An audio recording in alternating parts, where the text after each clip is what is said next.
வணக்கம் friends, welcome to சுவை eats.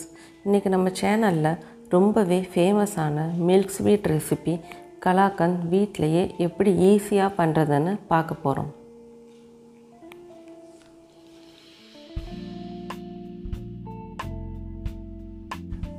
Kalakand செய்கிறதுக்கு ஃபஸ்ட்டு பன்னீர் ரெடி பண்ணிக்கலாங்க. அதுக்கு நான் முழு கொழுப்புள்ள பால் 3/4 லிட்டர் எடுத்திருக்கேன். இதை அடிப்பிடிக்காமல் இருக்கிறதுக்கு நம்ம கிண்டி விட்டுட்டே இருக்கணும்.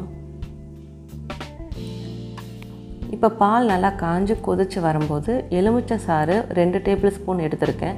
அதில் கொஞ்சம் சேர்த்துக்கலாம்.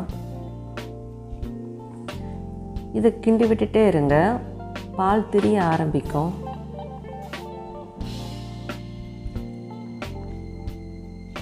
இப்போ மீதி இருக்க எலுமிச்சை சாறையும் சேர்த்துடலாம். இப்போ கொஞ்ச நேரத்தில் பன்னீர் தனியாகவும் தண்ணீரும் தனியாக வந்துடுங்க. இப்போ பாருங்கள், பன்னீர் நல்லா ஃபார்ம் ஆயிடுச்சு. இந்த ஸ்டேஜில் நம்ம ஸ்டவ்வை ஆஃப் பண்ணிடலாம். இப்போ ஒரு வடிகட்டி எடுத்துக்கலாம். அதில் ஒரு காட்டன் துணியை போட்டுக்கோங்க. இதில் நம்ம ரெடி பண்ணி வச்ச பன்னீரை ஊற்றிடலாங்க. இப்போ எலுமிச்சை சாரோட அந்த புளிப்பு தன்மை போகிறதுக்காக தண்ணி ஊற்றி நல்லா அலசி விட்டுக்கலாங்க.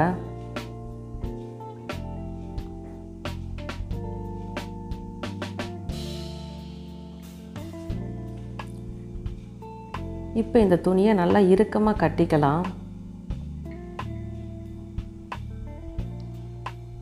பன்னீரில் இருக்க தண்ணியை நல்லா புழிஞ்சு எடுத்துருங்க. தண்ணி போகிறதுக்காக ஒரு 15லேருந்து 20 நிமிஷம் இந்த மாதிரி வச்சுருங்க. 20 நிமிஷம் கழித்து பன்னீரை ஒரு பவுலுக்கு மாற்றிடலாம்.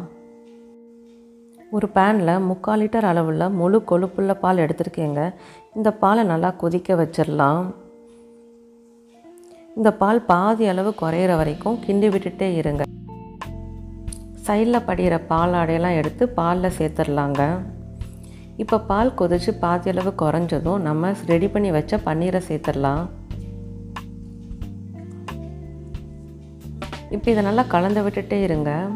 பன்னீர் பாலெல்லாம் உறிஞ்சி கொஞ்சம் திக்கான கன்சிஸ்டன்சிக்கு வரும். அது வரைக்கும் நம்ம கலந்து விட்டுட்டே இருக்கலாம்.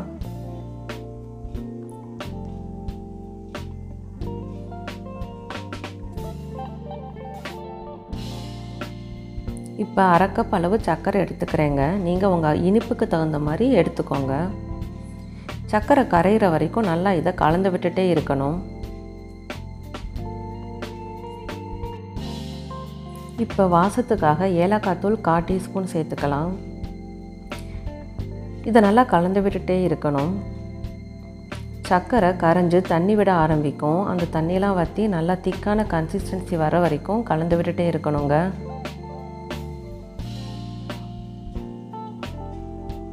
இப்போ நல்லா திக்காகிக்கிட்டு இருக்குங்க.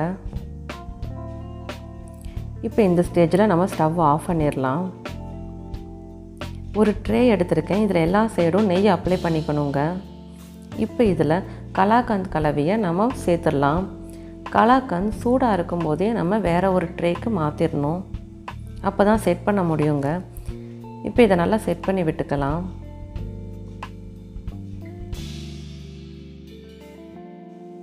இந்த மாதிரி கரண்டியை வச்சு லைட்டாக ப்ரெஸ் பண்ணி விட்டுக்கோங்க. இப்போ இதில் பொடியாக நறுக்கி வச்ச பாதாமையும் பிஸ்தாவையும் சேர்த்துக்கிறேன்.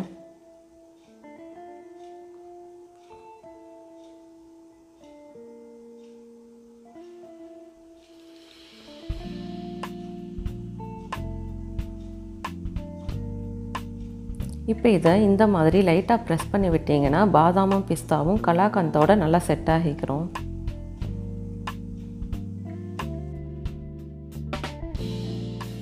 இப்போ இது நல்லா செட் ஆகிறதுக்கு 2லேருந்து 3 மணி நேரம் ஃப்ரிட்ஜில் வச்சிடலாம். இப்போ 3 மணி நேரம் ஆகிருச்சுங்க. இது நல்லா செட் ஆகிருச்சு. இப்போ நம்ம கட் பண்ணிடலாம்.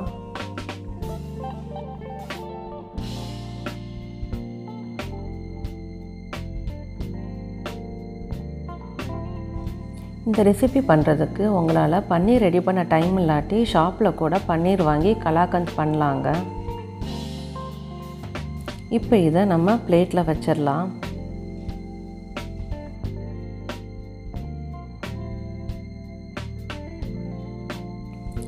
அவ்வளோதாங்க, கலாக்கந்த் ரெசிபி சூப்பராக ரெடி ஆகிருச்சு. இதை நம்ம ஷாப்பில் ரொம்பவே விலை கொடுத்து வாங்குறதுக்கு வீட்டிலையே ஃப்ரெஷ்ஷாக பன்னீர் ரெடி பண்ணி ரொம்பவே சூப்பராக டேஸ்ட்டாக நல்லா ஹைஜீனிக்காக நம்ம பண்ணலாம். கண்டிப்பாக இந்த ரெசிபியை நீங்கள் ட்ரை பண்ணி பாருங்கள். உங்கள் ஃபீட்பேக்கை கமெண்ட்டில் சொல்லுங்கள். நன்றி.